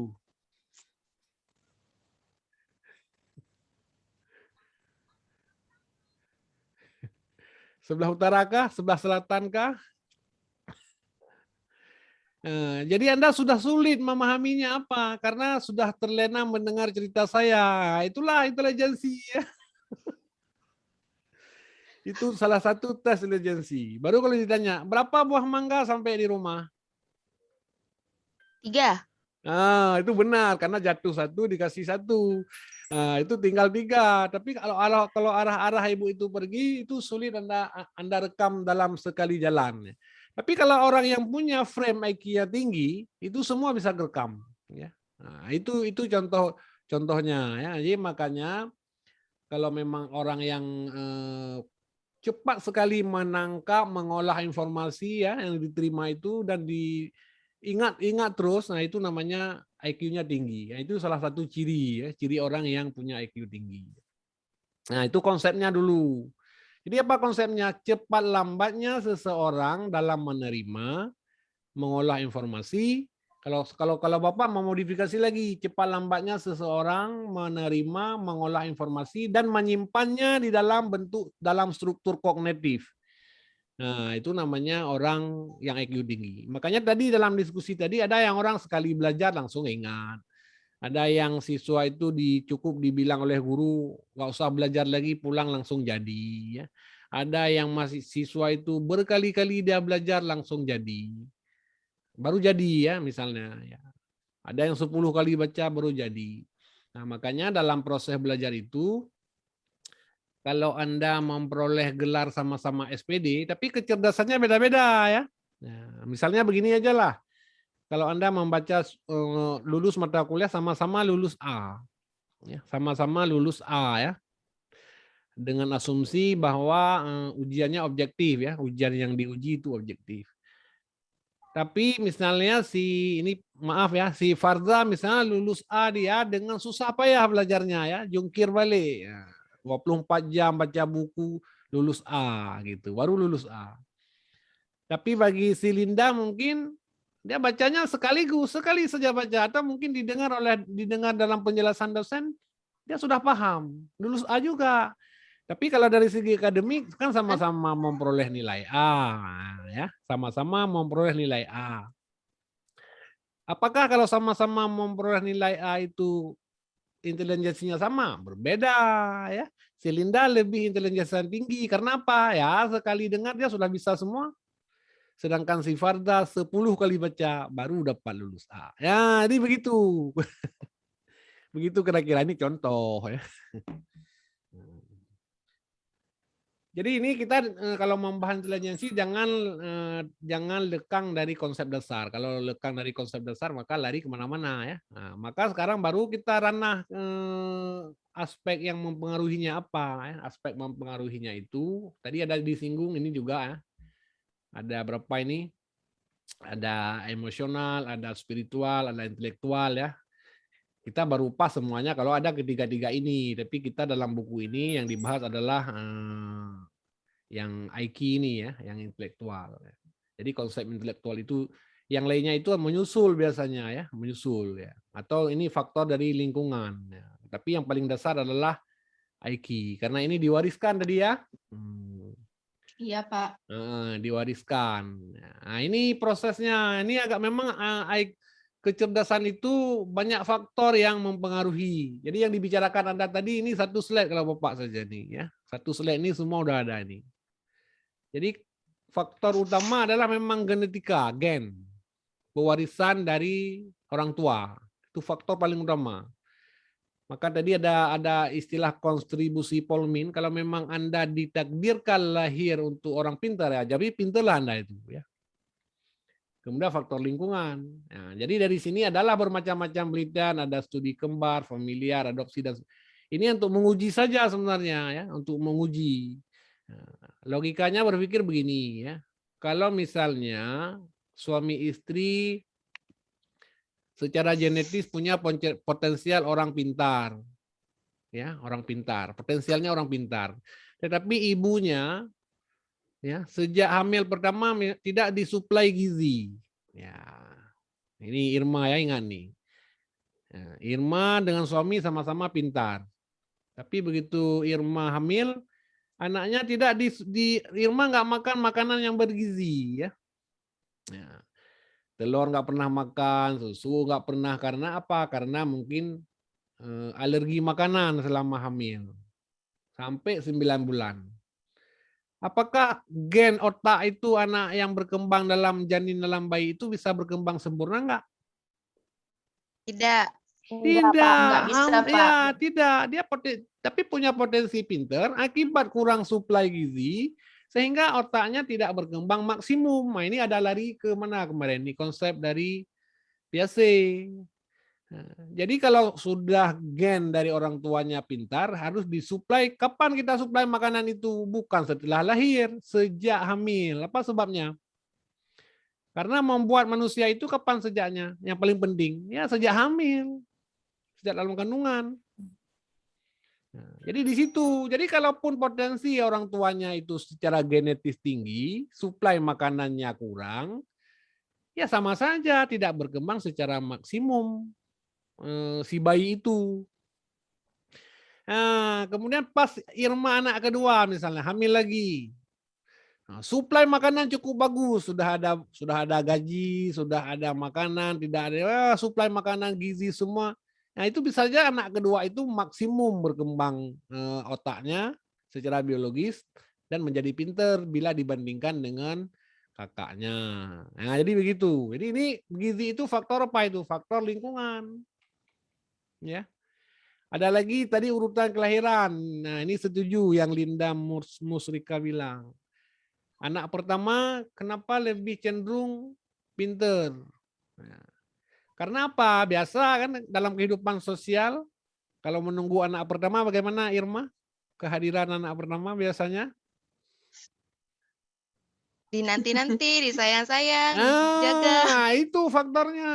Dinanti-nanti. Semua, Pak. Disayang-sayang, begitu positif gembiranya bukan main, beli susunya berdus-dus ya, kemudian disumbang sama neneknya, disumbang sama kakeknya, sangat saking gembiranya. Nah, maka semua suplai makanan itu dijaga dan nggak boleh kena angin biasanya ya, tidur saja nggak boleh kena angin. Apalagi Nggak boleh capek. Nggak boleh capek, semua Apalagi nggak kalau boleh cuti pertama, nyuci, ya begitu. Jadi karena dipelihara sejak awal dengan baik, sampai lahir juga jangan kena angin, disentuh dengan baik. kemudian secara biologis maka dia berkembanglah dengan baik, sempurna. Apalagi bapaknya, ibunya orang pintar. Ya udahlah. Jadi lahirlah bayi yang potensi pintar. Yang setelah lahir ada lagi tugasnya. Nah, sejak lahir sampai umur 17 tahun maksimum ya, itu harus juga didukung oleh gizi lagi tadi. Nah, selain gizi apa? Selain gizi didukung oleh fasilitas-fasilitas lingkungan ya. Ada kalau zaman sekarang ada komputer, ada HP. Kalau zaman saya dulu ada batu tulis, ada papan tulis. Nah, zaman saya dulu ya. Nah, kalau zaman anak sekarang nggak kenal lagi papan tulis itu ya. Papan tulis hitam nggak ada lagi, yang ada whiteboard sekarang. Kalau dulu papan tulis itu warnanya hitam, tulisnya pakai kapur. Nah, jadi secara genetis harus didukung oleh lingkungan. Kebalikan ini kebalikan. Bapaknya genetiknya pas-pasan, ibunya pas-pasan. Tapi berada di lingkungan yang orangnya kaya raya. Kaya raya artinya semua kebutuhan makanan itu terpenuhi. Susunya nggak pernah putus di rumah, ikannya, dagingnya, semua nggak pernah putus. Jadi anak pun yang, ini diadopsi ya, ceritanya adopsi ini. Ataupun nggak ada adopsi boleh juga ya. Jadi dari keluarga orang kaya tapi tidak pintar. Ada ya orang kaya tidak pintar ya? Ada banyak ya. Ada Pak, ada. Ada. Memang dia secara genetik kedua orang tuanya pas-pasan ya. Tapi karena dia suplai makanan bagus, ya ada potensi anak itu berkembang secara bagus. Nah, tapi tidak yang kebalikan tadi, memang bapak ibunya itu pintar disuplai oleh makanan yang tinggi, ya tambah kencang larinya ya, tambah kencang larinya itu. Jadi kalau dipertandingkan itu tidak mungkin terkejar. Jadi kalau yang kurang-kurang pas-pasan, kemudian diadopsi oleh ataupun disuplai oleh lingkungan yang baik, makanan yang bagus sejak hamil ya, sejak hamil sampai lahir, kemudian fasilitas sekolah diberikan, semua fasilitas diberikan, belajarnya benar, belajarnya privat. Nah, itu anak tersebut juga berpotensi menjadi orang yang IQ-nya berkembang pesat. Nah, cuman mungkin kalau dibanding-bandingkan tidak persis sama dengan yang secara genetikanya memang IQ-nya rendah ya. Atau asumsi yang ketiga, bapak ibunya genetikanya pinter ya. Tetapi tidak mencukupi gizi ya, yang siapa tanya tadi ya. Sudah mencukupi gizinya tidak cukup, hamilnya begitu-begitu saja, bisa saja ya, bisa saja itu tidak berkembang dengan baik. Nah, jadi ini kedua faktor antara genetika dan lingkungan ini itu saling terpengaruhi ya. Contohnya misalnya siapa yang paling pintar orang kalau di Indonesia misalnya, menurut Anda siapa? Bapak Habibie Pak, IQ-nya tuh sampai 200. Pak Habibie. Ya. Anaknya Ilham Habibie. Sama Tari Kemal. Mamanya dokter. Secara genetika ya sudah oke. Tambah lagi Pak Habibie orang kaya. Anaknya sekolah ke Jerman, semua fasilitas ada. Ya wajar lah si Ilham Habibie itu lebih pintar dari bapaknya. Ya. Summa cum laude lulusnya. Coba kalau anak Habibie, si Ilham Habibie itu begitu lahir diadopsi ke kampung Lembah Selawah. Sekolahnya SD Lembah Selawah. Gurunya 1 orang. Kerjanya pagi-pagi ke kebun dulu. Bisa-bisa kira-kira dia berkembang menjadi Ilham Habibie yang sekarang? Nggak bisa, Pak. Nggak bisa juga. Nggak bisa, nggak akan Nggak terjadi. bisa juga. Ya, jadi begitulah kira-kira ya.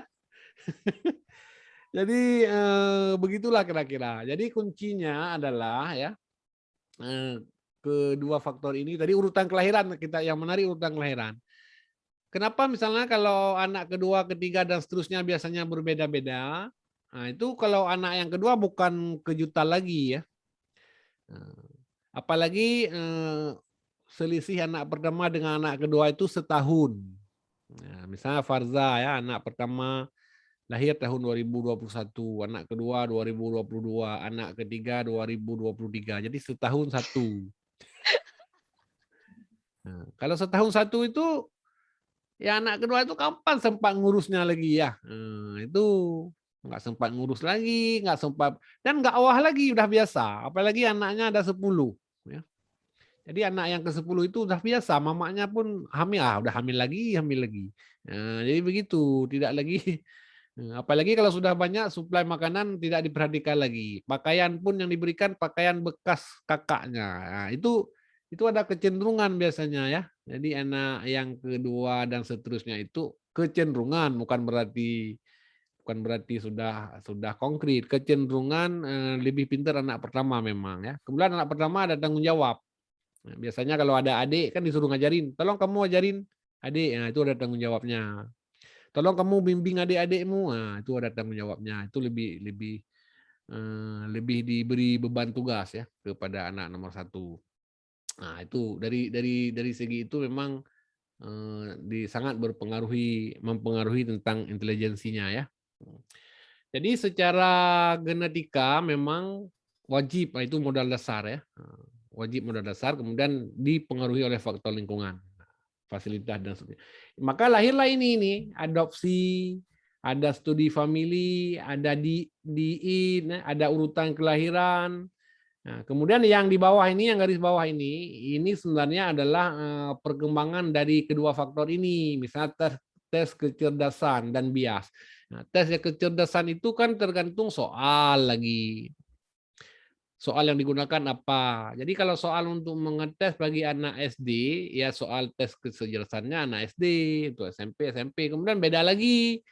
Nah, jangan digeneralkan soal untuk mengetes IQ itu untuk orang Eropa, untuk orang Indonesia, beda-beda ya. Karena ya tadi, pola makan, pola asuh, dan sebagainya itu beda-beda. Sehingga ada stres. Mana tadi stres ya? Kecemasan, motivasi dan kecemasan, nah itu juga berpengaruh ya. Jadi semua tes-tes ini adalah bias untuk mengukur. Tapi yang paling enak mengukur bagi kita guru itulah tadi, buat aja soal sendiri. Seperti Bapak cerita tadi ya. Bapak cerita tadi, misalnya ada seorang ibu tua, ada rumahnya di dekat pasar, rumahnya jendelanya, pintunya menghadap ke utara, di depan rumahnya ada pasar.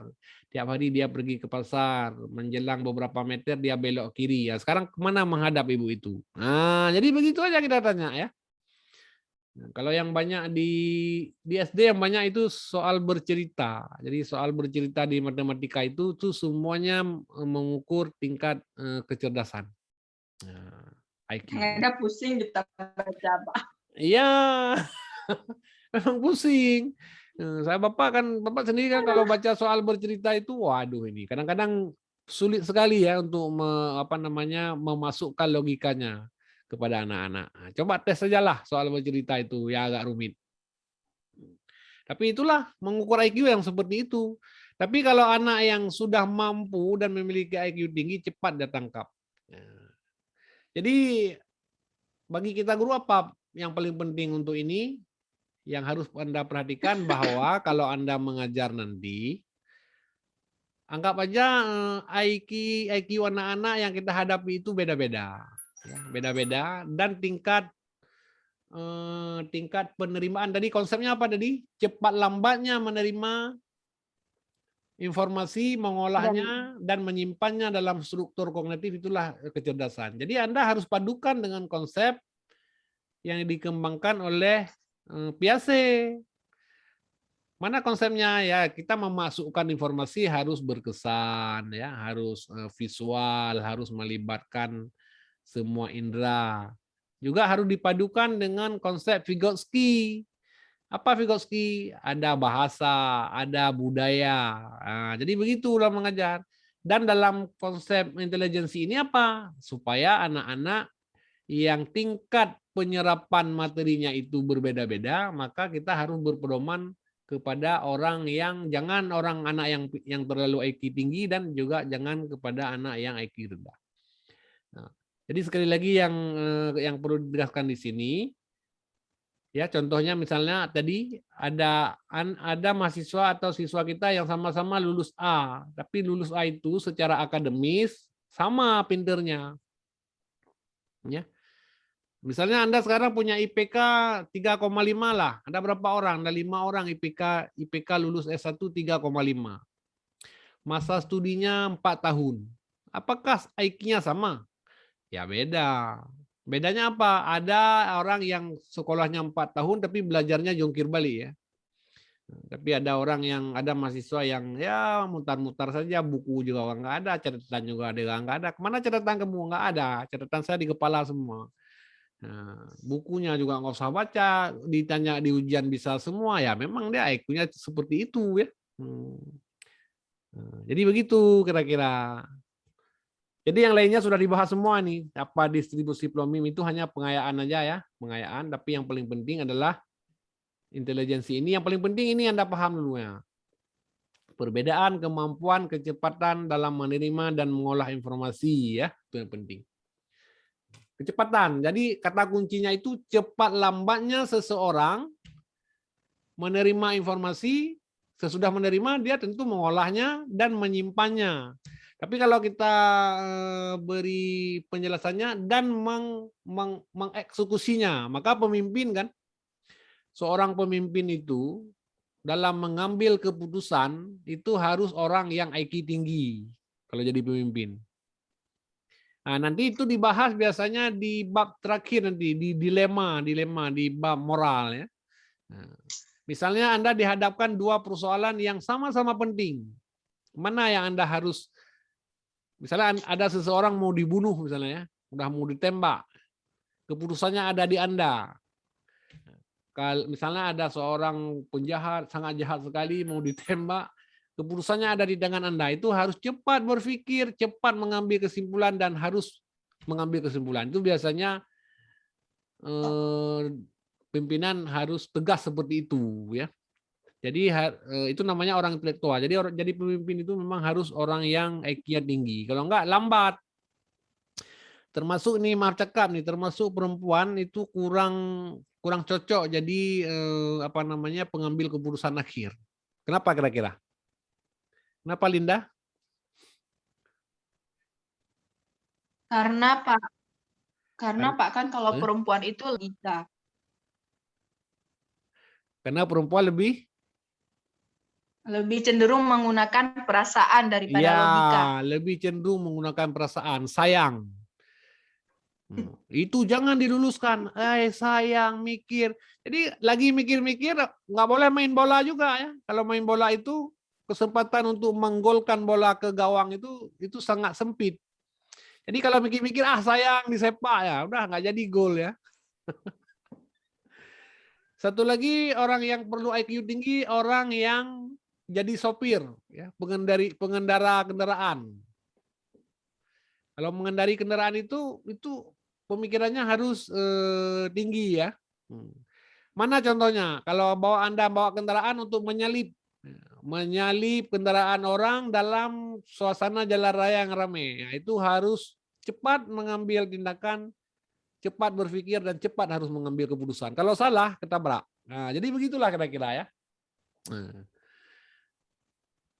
Konsepnya seperti ini. Yang lainnya Bapak tidak akan bahas lagi, sudah dibahas. Jadi begitulah kira-kira untuk intelijensi. Bagus pembahasan kali ini ya. Yang paling poin pentingnya itu seperti itu. Oke, ada lagi yang mau ditanyakan sebelum kita tutup? Itu semuanya sudah kejawab. Yang Anda tanya tadi Bapak sudah jawab semuanya. Sudah kejawab semuanya itu ya. Pak, minggu depan kita gimana Pak perkuliahannya, kan kelompok udah maju belum? Kelompok satu lagi.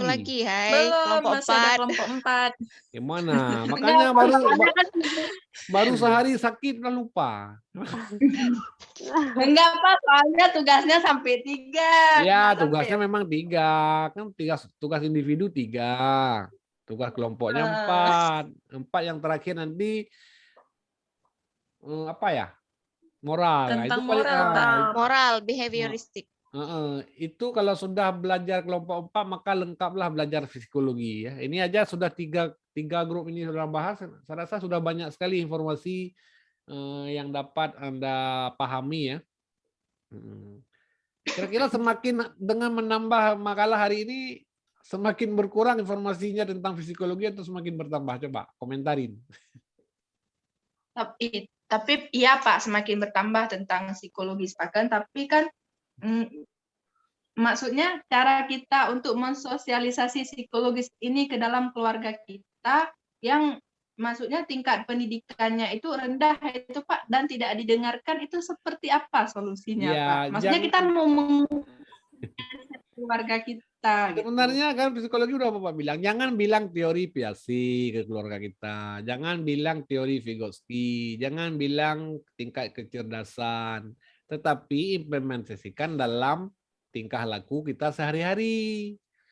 Nah, itu aja. Kalau kita bilang ini teori Piaget, nanti yang ada orang tua Anda atau adik-adik Anda ketawa nanti dia, karena bukan kapasitas dia itu ya.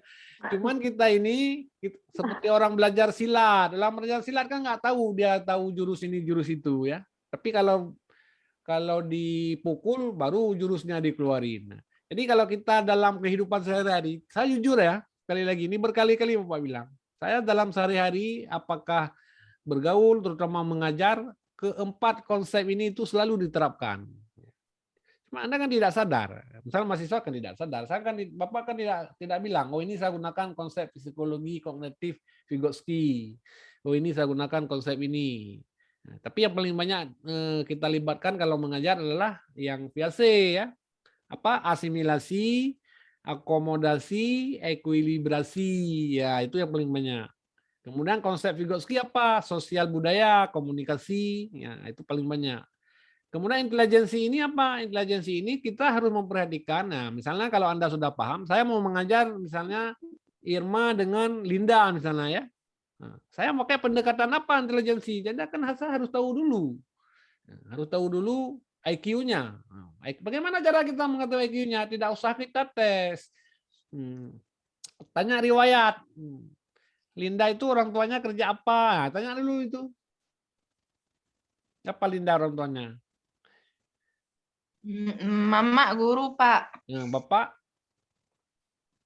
Bapak dulu kerja di Dolok.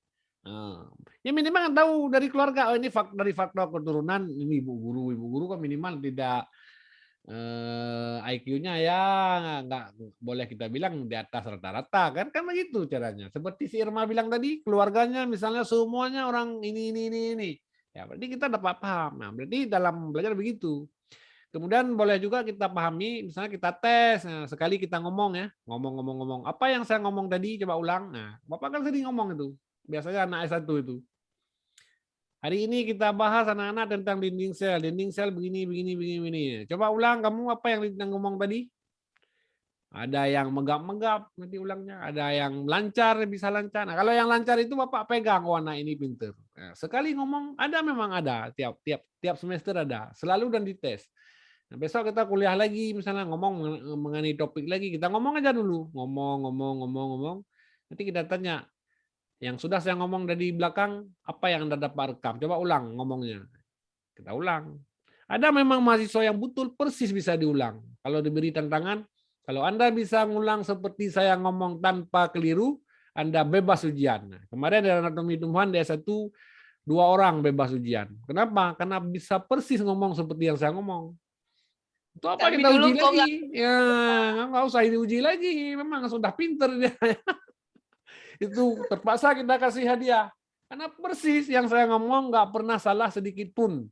Padahal baru dia ngomongin. Ya. Nah itu anak pinter. Ditanda itu. Oh ini anak IQ-nya tinggi. Udah bebas ujian dia. Hebat kali anak itu 2 orang. Ya. Jadi begitu dalam kehidupan sehari-hari. Nah, jangan dibilang-bilang konsep ya. Kita jalani aja. Nah, sekarang yang belum punya anak, ya untuk memperbaiki IQ keturunan, apa yang harus Anda perhatikan, Linda? Yang belum Nutrisinya, kemudian cara mendidiknya, parentingnya Pak. Kalau sekarang paling penting ilmu parenting. Kalau Farza apa yang paling penting? Farza? Bingung. Windy, Windy sudah ya. Syahrul udah keluarga. Windy belum lah Pak berkeluarga. Oh, ini belum ya? Oh, saya pikir udah. Maaf. Kalau ini belum ya. Apa yang harus Anda persiapkan supaya keturunan ber-IQ tinggi? Karena kan tadi salah satu faktor itu genetik kan Pak. Jadi kan genetik juga berpengaruh terhadap dari nutrisi. Jadi ya nutrisi itu juga penting. Habis itu kebiasaan-kebiasaan kita dalam berperilaku juga. Habis itu ilmu-ilmu parenting akan diterapkan kepada anak-anak. Cari ini Pak. Yang paling Cari penting pasangan. kan cari bapaknya yang keturunan Cari orang pasangannya, pintar. Pak. Gimana? Iya, itu kan beda cerita, Pak. Itu udah Jadi sekarang Riri yang pintar-pintar gitu, Riri. Iya, Jangan Pak. asal Lagi jangan lirik. asal jadi ya. Jadi jangan cari yang ganteng. Kalau ganteng itu bisa larut dalam masa. Nggak penting ganteng. Yang penting mapan dan pinter. Iya, Pak. Nah, kalau nggak mapan nggak benar juga. Nanti nggak sanggup beli susu kan kacau. Iya, iya. Betul, Pak. Jadi yang mapan dan yang pinter. Nah, itu faktornya. Baru nanti faktor lain-lain. Nah, jadi kalau Anda membuat manusia ya, wanita-wanita ini kan membuat manusia nih. Nah, itu kapan sejak dimulai kita perhatikan? Sejak hari 0 dalam kandungan. Sejak dinyatakan positif oleh dokter, oleh bidan. Nah, sejak itu Anda supply nutrisi. Ya. Supply. Minimal asam amino butuh 20 macam asam amino. 20 macam itu tidak tersedia dalam satu sumber bahan makanan ya, itu Anda ingat. Tersedia dari berbagai macam sumber gizi. Maka itu yang diutamakan, makan telur. Jangan seperti di kampung, orang hamil dilarang makan telur. Bahaya itu ya. Itu di kampung si Farda itu begitu di Melabu itu. Kampung saya juga. Orang hamil jangan banyak makan telur, jangan banyak makan daging, jangan banyak makan ikan. Nah, ajablah kita, sedangkan untuk pertumbuhan bayi itu butuh banyak protein. Proteinnya dari mamanya lah. Kan nggak mungkin protein ke dalam kandungan itu disuntik. Jadi begitu ya. Jadi harus suplai gizi terutama asam amino. Karena asam amino pertama kali dibentuk otak. Kalau sudah jadi bayi, itu pasca lahir baru nanti disuplai lagi. Ya, seperti itu. Tapi yang paling penting selama proses buat. Mana proses buat? 9 bulan itu proses membuat manusia. Nah, itu yang pertama yang wanita harus tahu. Bapak-bapak juga harus tahu ya. Si Syahrul harus tahu itu. Kalau istrinya nanti hamil, berarti itu ingat di dalam kandungan istri Anda itu lagi membesarkan manusia baru, anak Anda. Hasil buah percintaan Anda. Kan begitu ceritanya. Ya Irma ya.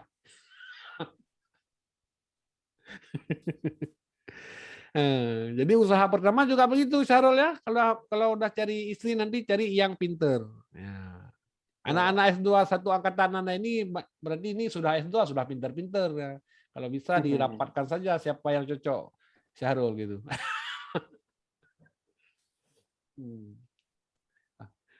Oke ya cukup ya. Udah 11:30. Oke, maka sampai kita jumpa minggu depan.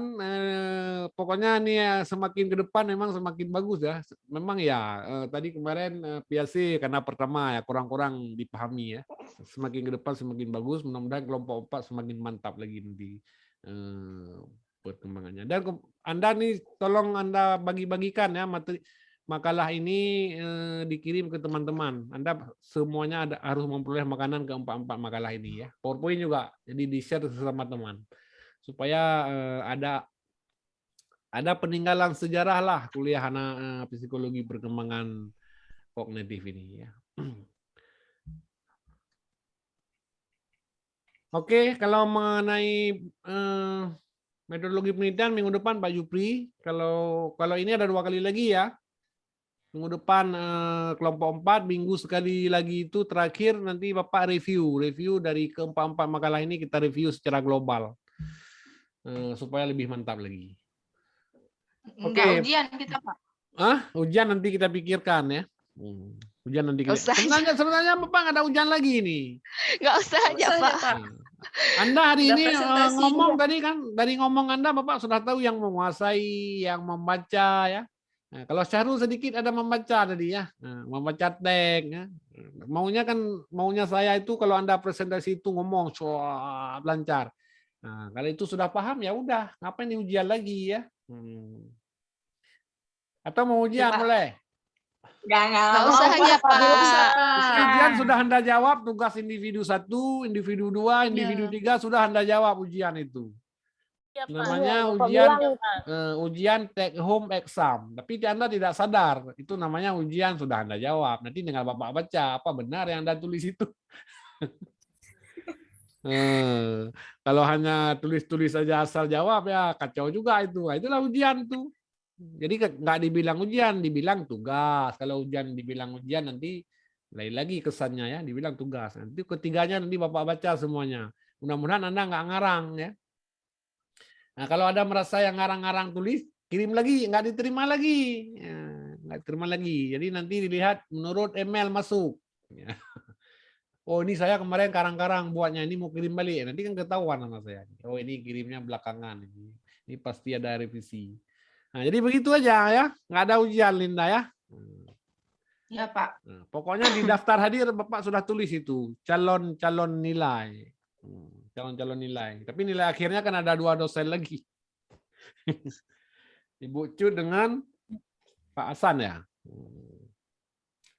Oke. Tapi nanti penentuan akhir di saya nanti, tenang aja. Oke, kita akhiri ya. Bapak ini ada kuliah lagi nih, kuliah dengan anak S2 IPA, metodologi penelitian. Tadi ini masuknya janji jam 12. Sebenarnya jam 2 nanti, karena jam 2 ini berhalangan jadi dimajukan ke jam 12. Tinggal 15 menit lagi. Anda hari ini ada kuliah lagi nggak? ada Ya, Pak, nanti jam 2 sama genetika sama biologi jam 4 lingkungan. sampai jam 12. Oke lah. Oke, kita akhiri ya. Dengan mengucapkan alhamdulillah ya kuliah hari ini selesai dan assalamualaikum warahmatullahi wabarakatuh.